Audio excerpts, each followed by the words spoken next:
the Cavite Mutiny.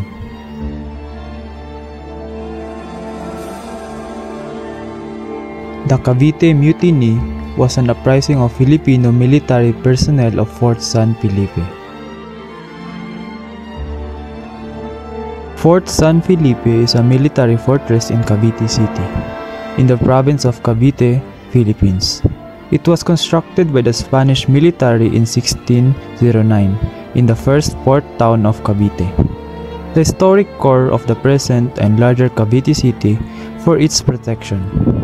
Less than half of the original historic structure survive today. The remaining structure is made of granite blocks, 30-foot high walls, and features a wide stairway leading to the top of the bastions and remaining walls. At present, the name Fort San Felipe also refers to the area of the present Cavite City where the first historic port town Cavite, also known as Cavite Nuevo del Cavite Puerto.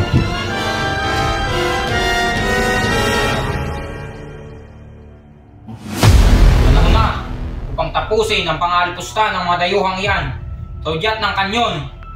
Dekada-20 ng Agosto, isimulan natin ang pag-atake. Mabuhay ang Pilipinas!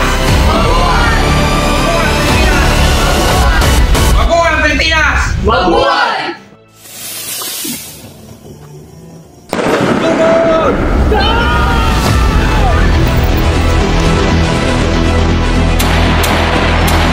Mga kapatid, ito na ang hudyat upang tapusin ang paghahari ng Espanya.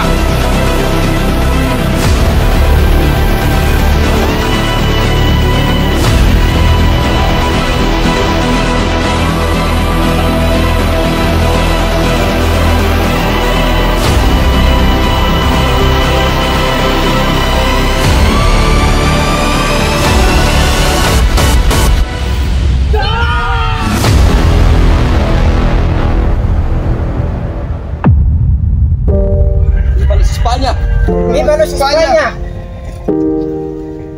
¡Viva los España! ¡Viva los España! ¡Viva los España! ¡Viva los España! ¡Viva los España! ¡Viva los España! Sargento de Madrid, sí, ¡viva los España! ¡Mabuhay ang Pilipinas!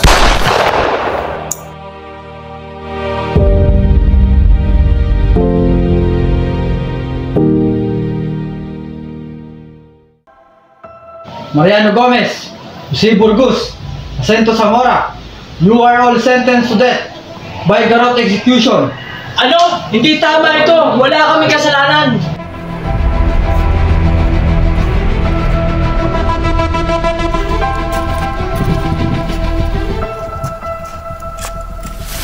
Wala kami kasalanan! Pakawalan niyo kami! Wala kami kasalanan! Wala kami kasalanan! Ang tungkulin natin mga pari ay makalagpas sa pader na ito. Hindi natin pwedeng baliwalain ang daing ng ating mga kababayan. Tama, sir. Ang simbahan ay dapat maging pwersa ng kabutihan, isang katalista para sa pagbabago.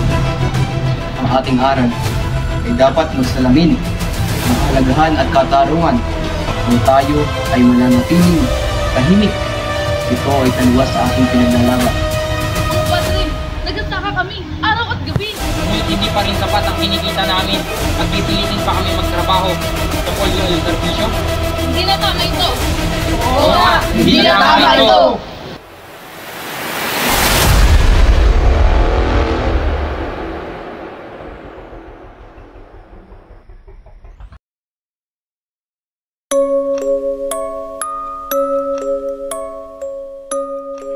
Batid kong kahit pagkalaglag ng dahon mula sa puno ay hindi mangyayari kung hindi sa loobin ng Diyos. Yayamang niluloob niyang dito na ako lagutan ng hininga. Matupad nawa ang kalooban niya.